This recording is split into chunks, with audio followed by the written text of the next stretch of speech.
few years back when Hulu announced they were going to make a Court of Thorns and Roses series? That should be animated, right? Let me explain. Fundamentally, I believe all fantasy adaptations should be animated. Why? You might so dearly be asking. Well, it's not a hatred of live actions. In fact, up until 3 years ago, I couldn't stand animations and actively avoided them due to disinterest. Well, actually, I was incredibly interested. I was just watching the wrong things. I was watching shows like Sword Art Online and Yuri on Ice, which are good in their own right and definitely have a fan base of their own. They are not stories that capture the grandness I feel animation can strive for. A grandness inherently built into fantasy novels and worlds. A few years back, this concept of fantasy as animation came to me when I heard the news that they were going to make a Percy Jackson TV show. To be honest, I was never really that excited for this series, nor did I have a lot of faith in its adaptation quality. The Percy Jackson series has a huge, grand, fantastical scale to it that I knew could never be done on a smaller TV show budget. Nor would Disney even want to put in that much money or risk losing a profit on, while a popular book franchise, a new TV show franchise. In other words, I knew stuff would be cut. A lot of stuff. My entire point goes down to three things: realism, creative liberties, and budget. Come on close, come on close. Realism is overrated. There, I said it. Now, don't get me wrong.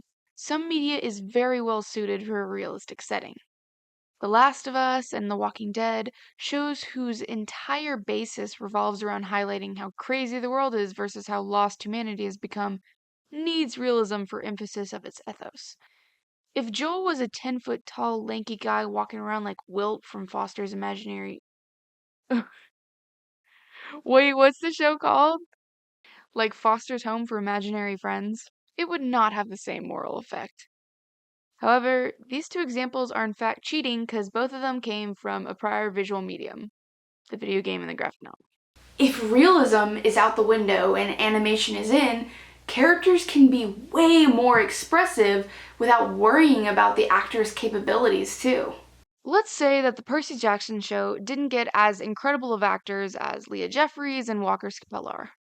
Percy and Annabeth go through a lot in this series, which might be too heavy and too hard for an actor of their age to portray correctly or in the depth required. You could keep your adaptation to absolute perfection just by using hand drawn emotions and skills. In animation, eyebrows can go extremely up or extremely down based on how you're feeling, and bodies can twist and turn without the realistic danger of popping a hip out of place, and the laws of physics are for and the laws of physics are forgoed a lot more willingly than in real life. If Percy was sad, maybe a storm could flicker overhead, or lightning could reflect in his eyes.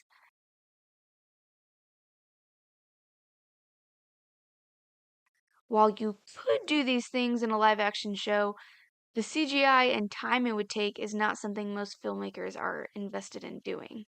While I want to make a comparison here about how campy live action movies are, it has rarely been done right.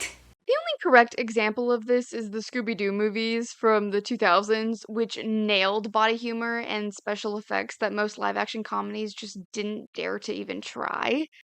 But again, that's an entirely different medium that was based off of an already pre-existing visual animated series. And while the books I'm listing do have humor, they aren't based in it, nor do they have the over-the-top unrealism silliness that makes live action so fun to watch. But for the Percy Jackson series, whose entire internal reality relies on things being out of this world insane and unbelievable, setting it in a realistic, live action, regular old summer camp that's bogged down by humorless and lightless scenes not only destroys the destroys the campy humor of the book, but the effect that our Greek mythos has on the story overall.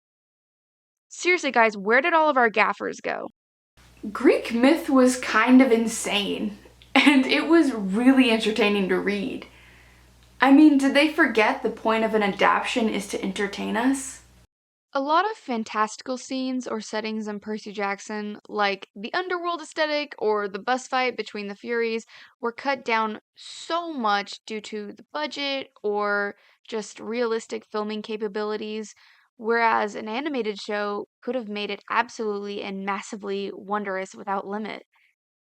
Percy Jackson can do so many crazy stunts, like falling off a bridge and surviving, or man, I don't know, taking on thousands and hundreds and millions of monsters at once.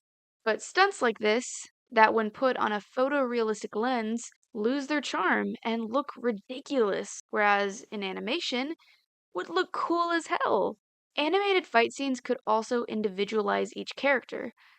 Maybe Annabeth is more fluid in her fighting skills and strategic, while Percy is more rigid and expressive. I feel that there are a lot of options here for further character and personality development than is fundamentally possible for a live action show that also must work around the time restraints of child actor laws, the realistic abilities of a budgeted TV show, and safety concerns around all actors. What I'm saying is, realistically, it's a lot easier to write a scene in which the gang gets in a car and speeds away instead of fighting a monster like they did in the book. It's a lot safer on your actors because Disney doesn't want Walker Scapel to get a little injury on his first outing as Percy Jackson. Now, I'm not trying to put stunt people out of a job. I mean, for a fat minute, I was training to be one. And that's how I know how intense these jobs are and how serious they need to be taken. That's how I know these jobs can't be taken lightly. And while having a professional stunt person is always essential, it's not always the most capable financial decision on a set of a smaller budgeted TV show. Some things, especially fight choreography, a staple of the fantasy and epic genre, are just not able to be done realistically. I feel like the Avatar live actions adaptations proved this. No, both versions. While I do hate it, these worlds do demand realism to a certain extent. I mean, without it, how would we get the humanity in Percy Jackson or the sex appeal in A Court of Thorns and Roses?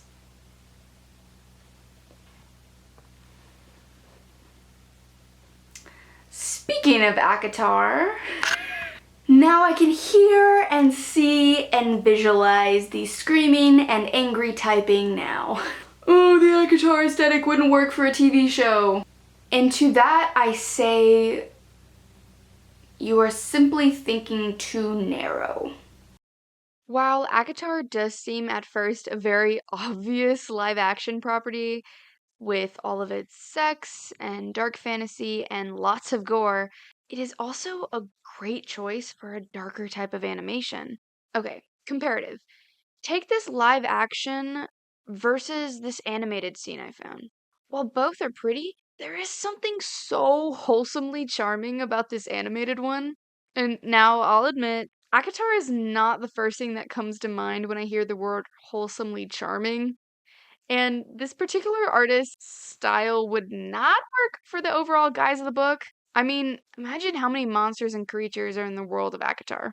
Could you imagine that scary old weaver drawn like this? And I do not mean to be knocking this animator's style. In fact, I love it and point it out to show the fluidity and humanity shown in the animation that was restricted in the live action.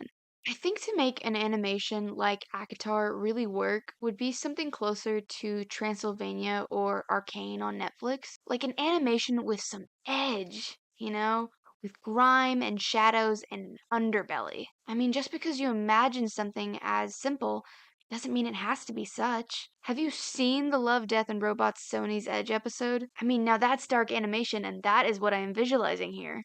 I also think that an animated series would help for practical reasons. Ladies and gents, boys and girls, if I may have your ears, we will never find a book-accurate actor that encapsulates all that Rhysand is supposed to be. Even if you find someone who is perfectly chiseled in all the right places with magical purple eyes, some other fans will have a problem with him. I've seen the TikTok fan casting comment sections, okay? It's a freaking war zone in there. No one will ever be perfect enough to play Feyre, and live action dimensions would just not satisfy what fans want from the Bat Boys. They were written for fantasy, and it's unfair to now have to shrink them down for casting's sake and realism. Plus, I would not want to torture some poor actor through the abuse these fans can throw when they think they've been robbed book accurate portrayal. Now, I know they'll never do this. Why? Few reasons. One, not to stereotype anyone, but the demographic of people who read ACOTAR versus the demographic of people who statistically watched the weird and edgy animations like the one I'm suggesting for this, they're in two separate rooms, let alone being in the same pie chart together. Two, ACOTAR relies on realistic and non-realistic sexiness, if that makes sense. While ACOTAR does have high fantasy, it's mostly used in its action sequences. So when action is not being taken place in a battlefield or under a mountain, the world is pretty tame and manageable, at least from a special effects FX standpoint. And this might make for a really uninteresting landscape and animation 50% of the time. But with the right animator, who knows, right? Animation doesn't have to just be for kids. While I did start my examples with Percy Jackson, a notoriously famous children's book, that is not all that fantasy and animation could do together. It's kind of insane to me that in 2024 we've gotten media like Attack on Titan, Perfect Blue, Under the Red Hood, and yet people still think that animations are just meant for children. Perfectly good or even very dark adult fantasy books would be great for adaptations. Examples of this are Ursula Le Guin's Earthsea and The Hobbit come to mind when I think of like an adult-styled fantasy that might really work. I mean, hell, I'm actually really excited for the art style chosen for that Twilight reboot. While Lord of the Rings was a great adaptation, none can ever be as lucky to have so much faith, dedication, and financial input put into an adaptation like that. The Hobbit, though, could have been a particularly spunky and adorable miniseries that was animated for both children and adults that could benefit from it, instead of the CGI mess that we got. The Dark Tower series is another great example. I mean, this one is kind of cheating since it was a graphic novel with that horrible, boring movie attached, but imagine the creative styles and eye candy shots we could get from a drawing from these types of creative passages. I think The Witcher could be a great example too. With so many fantastical monsters and creatures and fight scenes, one could keep the attention and high energy pace of fight scenes by making them unrealistically cool. I mean, think of Attack on Titan type level fights and movements. While you know it's not realistic, it doesn't take away from the story nor the effect it's having overall. So, if you were on the internet in the 2010s, you know of that famous Six of Crows edit. While I was fine with the show, aside from it getting canceled, count your days, Netflix. I think an animated style show would have held up to the grand world scale better and could have done some really cool effects with the heart render powers, like showing the inside of a heart in motion, or the way Nina kind of stuck inside Matthias's head when he was in prison. I just think it could have done more with the fantastical, otherworldly elements than the show did. And let's be honest, guys, this is the best casting is ever gonna do on any series ever. Like, it's literally all downhill from here. The criminally underrated The Raven Boys cycle would have made a great animation for a teen fantasy adaptation too. One day, my love. One day. And while animated shows might not be a mainstream series or as popular as live actions would be, they would make some damn diehard fans with how book accurate they could truly be. In the grand scheme of things, all fans really want is their series to come to life. It's that lead stare for me when I'm trying to see through my eyes of cataracts. If it's in focus, I can tell now. Animation would entirely change the medium being presented, though, and it's not always necessary. I mean, take Game of Thrones, for instance. It was a great show, and they pulled off some amazing stunts. But they also had a budget of $15 million an episode, so I don't think Hulu or Paramount can break out those types of numbers for a show. And now we've come to the final reason that all fantasy should be animated. Money! We could save y'all a lot of money. Now, hear me out. If studios were investing less money on book accurate costuming, book accurate set pieces, book accurate casting, they could feel secure enough in their saved money to take bigger risks on indie projects or indie scripts or lesser known books to adapt since there was less at stake. I mean, if Disney is worrying about how much a 20-gallon tank of water is going to cost them for one scene where Percy controls it, they could spend that much on a dedicated team of artists who can showcase their creativity behind the pen. And God knows they got 'em.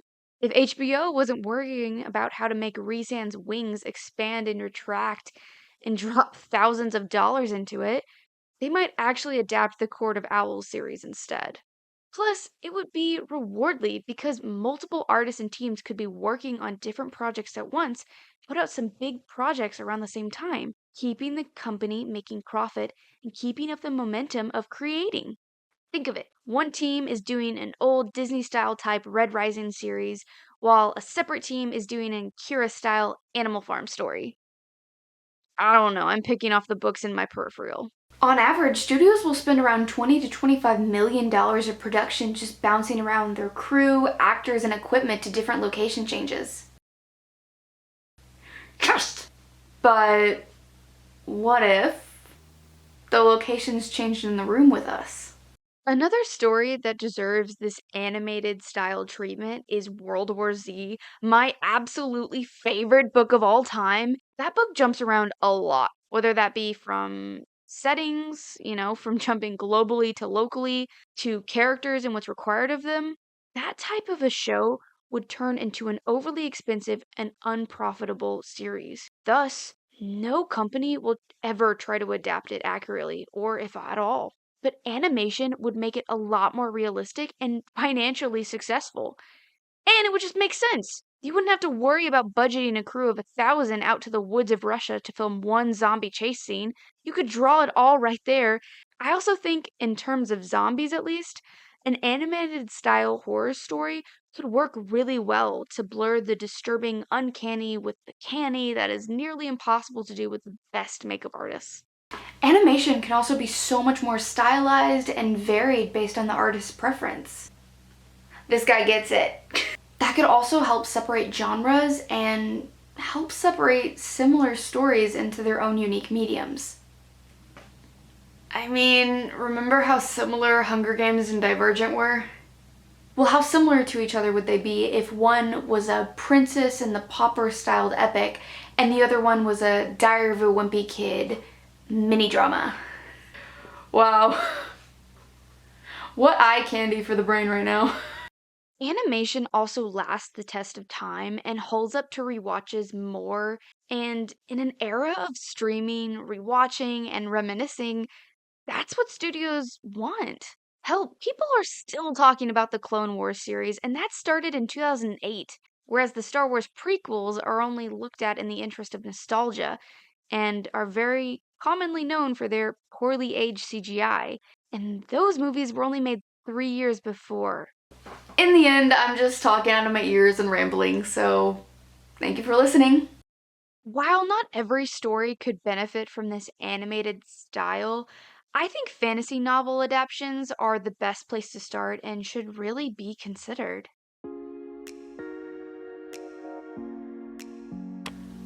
I should have done the whole video with these sexy librarian look on. What up? Welcome to my crib. Those are the two Dune books covers that I like. I have not read Dune yet, but I like the covers, and I hyper-fixated a lot when Dune 2 came out. Ooh, it hates you, mac and cheese. Please, I'm sorry. You're in focus. It shows you. So this is Mac and Cheese. His official name is Torture, but he likes to go by Mac and Cheese. And he is my baby, and I love him. Wow, that's a thumbnail picture if I've ever gotten one. What's behind tissue box number 2? Mac and Cheese's guts.